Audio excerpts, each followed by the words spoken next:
Paklausieties, ar 14,5% ir loģiski, ka neviena kompānija nevar atļauties izdzīvot, bet ja cilvēki nekad nav nodibinājuši savu privātu kompāniju, nav vadījuši, nav strādājuši, viņi nesaprot.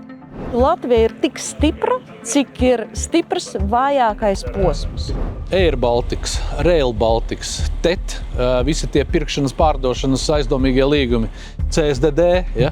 Tas viss veido tādu kaut kādu kopumu, kas raisa tādu nedrošību, neusticēšanos valsts un valsts varai. Sveiciens visiem! Šodien apmācies laiks pie Latvijas parlamenta, bet politikai vajadzīga skaidrība, nevis pelēkums. Kādas ir prioritātes? Ramon, kamēr valstī trūkst naudas medicīnai, trūkst naudas ceļiem, ceļi sabrukuši, cilvēki netiek pie ārstiem, gaida rindās kvotas bezgalīgas. Tikmēr valdība un Saeima grūž naudu Air Baltica caurajā mucā. Jā, šodien arī tiks pieņemts lēmums, jo pirmajā lasījumā jau atbalstīja papildus 30 miljonu piešķiršanu Air Baltica. Mēs, protams, nevaram šādu lēmumu atbalstīt, un es arī par to nebalsoju, jo principā par šiem 30 miljoniem tiek nopirkts laiks līdz vēlēšanām, lai vēl tā kā šo jau mirušo kompāniju vēl pastieptu garumā. Jo, kā ir izskanējis, ir nepieciešami vēl vismaz 225 miljoni, bet lai vispār kompānija kaut cik varētu normāli atgūties, ir nepieciešami 600 miljoni. Un tādu naudu neviens nav gatavs ieguldīt, turklāt arī obligāciju turētāji, viņi nevis kaut kādā veidā nāca pretī no kaut kā teicās vai iegādājās akcijas. Nē, vienīgais, ko viņi izdarīja, piekrita, ka procentu maksājumi šie divi nākošie, kuri būtu jāsaņem, tiek pievienoti parādam klāt. Tātad parāds vairs nav 380 miljoni, bet gan jau 410 miljoni.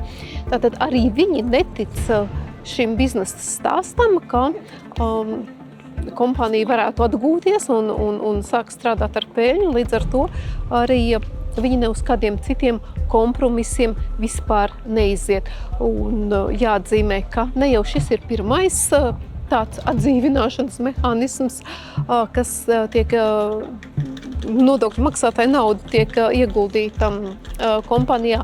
Covid laikā tika ieguldīti 340 miljoni, un tāpatās tas tika veiksmīgi norakstīts, aizmirsts, solīja tūlīt būs IPO, mēs norakstījām 570 miljonus, kompānija tagad tīra, viss notiksies, veiksmīgs plāns. Diemžēl tā nekas nerealizējās. Patiesībā tas ir paraugs, kā tiek izšķērdēta, burtiski dedzināta tautas valsts nauda. Bet tieši tādā brīdī, kā aizņēmās 380 miljonus ar procentu likmi 14,5%. Tā laika satiksmes ministrs Briškins un premjeras Siliņa ar ovācijām aplaudēja, cik veiksmīgs darījums. Paklausieties, ar 14,5% ir loģiski, ka neviena kompānija nevar atļauties izdzīvot, bet ja cilvēki nekad nav nodibinājuši savu privātu kompāniju, nav vadījuši, nav strādājuši, viņi nesaprot, par kādu naudu var kompānija veiksmīgi attīstīties un kādi procenti ir tie, kas taisnā ceļā kompāniju veda bankrotā. Un tieši tā tas arī notika. Kompānija ir novest līdz bankrotam. Un tajā pašā laikā viņi neskāpēc neklausījās Aināra Šlesera padomā un tiešām rosinājumā ieguldīt nelielu summu salīdzinoši, kur, lai tajā periodā, ka biļešu noslogotība nav augsta pasažieru, šeit piesaistīt turistus un iegūt daudz vairāk naudas, lai beidzot šī kompānija sāktu pelnīt visos faktoros. Arī slēdzot tās nerentablās bāzes un nepiesaistot turistus kaimiņu valstīm, bet tieši Latvijai. Tas netika darīts. Bet tieši tā, tāpēc jau arī tiek norādīts, ka ziemas periodā lidmašīnas vairāk stāv nekā lido, lidmašīnas nav piepildītas, bet mums par to ir jāsamaksā. Bet tad, ja mēs tiešām ļautu kompānijai realizēt šīs biļetes, ko mēs valsts tā kā apmaksātu, un viņi atved turistus šeit, turists paliek vismaz 3 naktis viesnīcā, viņš šeit tērē naudu, mums jau tā nauda tomēr nodokļu veidā atnāktu atpakaļ, no tā būtu pienesums ekonomikai. Bet kāpēc kaut ko darīt, ja var vienkārši iedot tāpat un nedarot neko? Neviens neies sevi noslogot, tur tagad ņemoties, ja tur... Iedot tāpat nozīmē atņemt tautai patiesībā, burtiskā veidā. Bet tieši tā, un mums tieši 600 miljoni pietrūkstā veselībai, jo mūsu veselības aprūpe ir nevais katastrofāla, bet var teikt jau sabrukusi.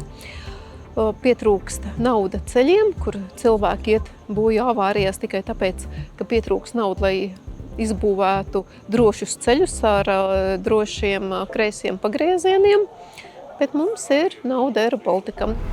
Viktorija, kas notiek Latgalē? Kas notiek ar austrumu pierobežas likumu? Attīstības likumu. Jā, mēs tagad Saeimā spriežam par to Latgales apakškomisijā par attīstības likumu, to Latgales pierobežas attīstības likumu. Jā, un kopumā tur ir tāda doma, ka būs izveidots fonds. Nezinu pagaidām, kurš ieguldīs tajā fondā, bet Latgalē dalīs to naudu. Bet tik Latgalē parādās kaut kāda nauda, arī prasa tajā pat attīstības likumā pievienojas gan Vidzemē, gan Zemgalē.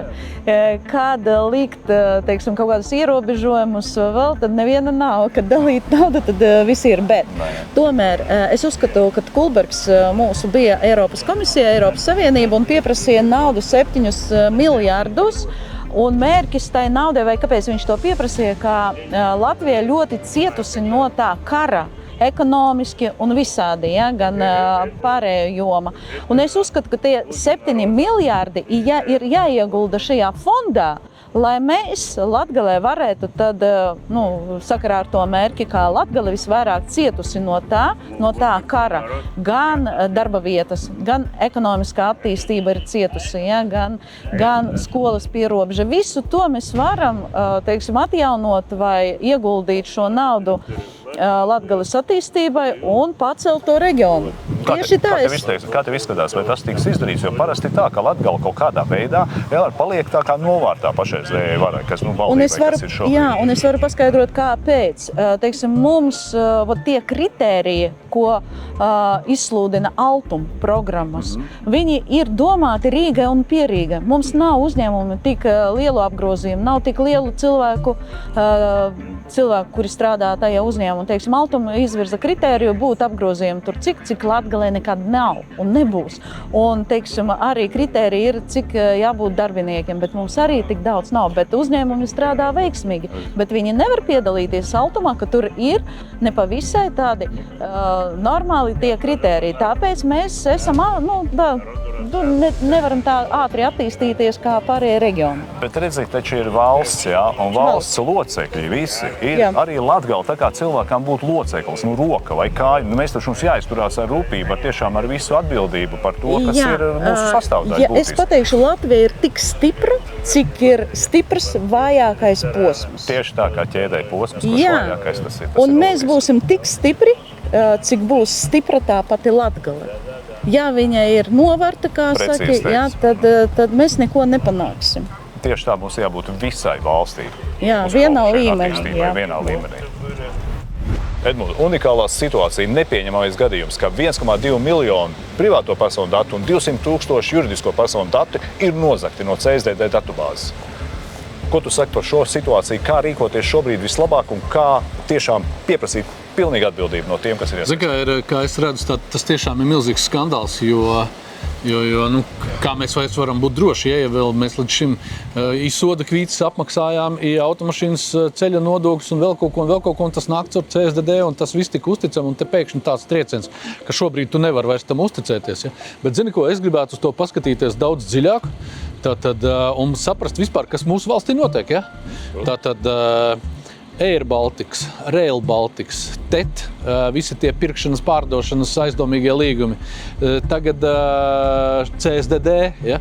Tas viss veido tādu kaut kādu kopumu, kas raisa tādu nedrošību, neusticēšanos valsts un valsts varai. Līdz ar ko šodien mēs savācām 10 parakstus un pieprasīsim Kazlovska demisiju, jo neskatoties uz to, ka viņš ir tur tikai tos 2 mēnešus vai cik tur nepilnas vai bišķi vairāk kā 2 mēnešus, nav būtība, nav starpība. Tātad ir jābūt politiskai atbildībai un cilvēkiem ir jātic valstī. Ja cilvēkiem sāk ticība zust, tad ir jāprasa politiskā atbildība. Un jaunā vienotība ir pilnībā atbildīga par to, kas notiek mūsu valstī jau no 2003. gada. Un kā mēs zinām, tad mēs esam visās pēdējās vietās gandrīz vai ekonomiskajos rādītājos Eiropas Savienībā.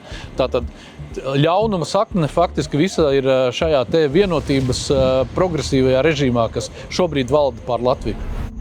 Dalieties šo video, izsakiet savas domas, piesakojiet!